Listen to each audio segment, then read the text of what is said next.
ബംഗ്ലാദേശിൽ ഹിന്ദുക്കൾക്കും ബുദ്ധമതക്കാർക്കുമെതിരെ ജിഹാദി ആക്രമണങ്ങൾ നടക്കുകയാണെന്നും ഇത് അവസാനിപ്പിക്കണമെന്നും മുന്നറിയിപ്പ് നൽകിയിരിക്കുകയാണ് അരാക്കൻ ആർമി.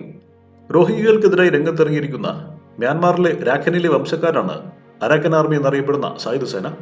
കഴിഞ്ഞ ദിവസമാണ് ഇവർ മ്യാൻമാറിലെ രാഖിന പ്രദേശം കീഴടക്കിയത്. ബംഗ്ലാദേശ് അതിർത്തിയിലാണ് രാഖിന പ്രദേശം.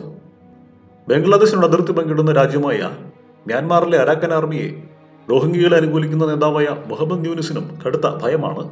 ബംഗ്ലാദേശ് അതിർത്തിയും കടന്നിരിക്കുകയാണ് ഇപ്പോൾ അരാക്കൻ ആർമി. ബംഗ്ലാദേശ് മ്യാൻമാർ അതിർത്തിയിൽ കടുത്ത സംഘർഷാവസ്ഥ തുടരുകയാണ്. ഏതു സമയത്തും അരാക്കൻ ആർമി ബംഗ്ലാദേശിലെ പ്രമുഖ സ്ഥലങ്ങളിലേക്ക് പ്രവേശിച്ചേക്കാം എന്ന സ്ഥിതിയാണ് നിലനിൽക്കുന്നത്. ബംഗ്ലാദേശിന്റെ ടെക്നാഫ് എന്ന പ്രദേശം അരാക്കൻ സേന പിടിച്ചു കഴിഞ്ഞു. മുഹമ്മദ് യൂനിസ് റോഹിംഗ്യ മുസ്ലിങ്ങളെ അനുകൂലിക്കുന്ന നേതാവായതിനാൽ റോഹിംഗ്യകളെ കഠിനമായി വറുക്കുന്ന അരാക്കൻ ആർമി ബംഗ്ലാദേശിലേക്ക് പ്രവേശിച്ച് കൂടുതൽ കുഴപ്പങ്ങൾ ഉണ്ടാക്കുമോ എന്ന ആശങ്കയും നിലനിൽക്കുന്നു. മ്യാൻമാറിലെ റാഖൻ പ്രവിശ്യയിൽ അതിനിർണായക സ്വാധീനവും പലയിടത്തും ഭരണവുമുള്ളവരാണ് അരാക്കൻ സൈന്യം. ഇവർ കഴിഞ്ഞ ദിവസം ബംഗ്ലാദേശ് അതിർത്തിയിൽ കടന്നു കയറി ഒരു പ്രദേശം തന്നെ പിടിച്ചെടുത്തിരുന്നു. ബംഗ്ലാദേശിലെ ടെക്നാഫ് മേഖലയിലെ ചില ഭാഗങ്ങളാണ് ഇങ്ങനെ പിടിച്ചെടുത്തത്. റോഹിംഗ്യൻ അഭയാർത്ഥി ക്യാമ്പുകൾക്കും ബംഗ്ലാദേശിലെ പ്രതിസന്ധിയുടെ മൂലകാരണങ്ങളിലൊന്നായ കുപ്രശസ്തമായ സെന്റ് മാർട്ടിൻസ് ദ്വീപിന് സമീപമുള്ള പ്രദേശം തന്ത്രപരമായി അതീവ പ്രാധാന്യം അർഹിക്കുന്നതാണ്. ഇതിന് പിന്നാലെയാണ് ബംഗ്ലാദേശ് അതിർത്തിയിൽ ജിഹാദി ഗ്രൂപ്പുകൾ ക്രൂരതകൾ നടത്തുന്നതായി അവർ ആരോപിച്ചത്. മ്യാൻമാറിലെ സൈനിക ജുണ്ടയും ഈ ജിഹാദി ഗ്രൂപ്പുകളിൽ ചിലരും തമ്മിൽ അവിഹിത ബന്ധമുണ്ടെന്നും അരാക്കൻ ആർമി അവകാശപ്പെടുന്നു.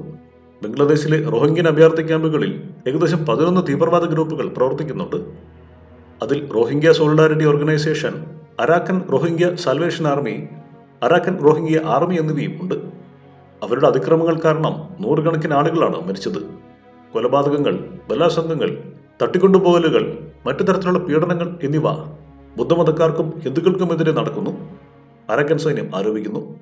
അൽ-ഖ്വയ്ദയുമായും ജമാഅത്തെ ഇസ്ലാമിയുമായും റോഹിംഗ്യ സോളിഡാരിറ്റി ഓർഗനൈസേഷന് പങ്കാളിത്തമുണ്ടെന്നാണ് അരാക്കൻ സൈന്യം ആരോപിക്കുന്നത്. ഗ്ലോബൽ അരാക്കൻ നെറ്റ്വർക്കിന്റെ ഒരു റിപ്പോർട്ട് അനുസരിച്ച് ഇസ്ലാമിസ്റ്റുകൾ മൗങ്കുഡോയിലെ മുസ്ലിം ജനസംഖ്യയെ മനുഷ്യകവചമായി ഉപയോഗിക്കുകയും ബുദ്ധരും ഹിന്ദുക്കളും ഉൾപ്പെടുന്ന അമുസ്ലിം ജനസംഖ്യയുമായി പോരാടാൻ അവരെ പ്രേരിപ്പിക്കുകയും ചെയ്തു എന്നാണ് പറയുന്നത്.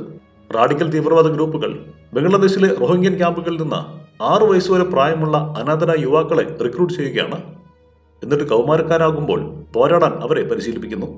തങ്ങളുടെ അഭയാർത്ഥി ക്യാമ്പുകളിൽ കൂണുപോലെ മുളച്ചു പൊന്തുന്ന ഈ ഗ്രൂപ്പുകളെ ബംഗ്ലാദേശ് സഹായിക്കുന്നുവെന്നാണ് അരാക്കൻ സൈന്യം ഇപ്പോൾ ആരോപിക്കുന്നത്. ഇതിനെതിരെയാണ് അവർ മുന്നറിയിപ്പ് നൽകിയിരിക്കുന്നത്. News desk, one nation media.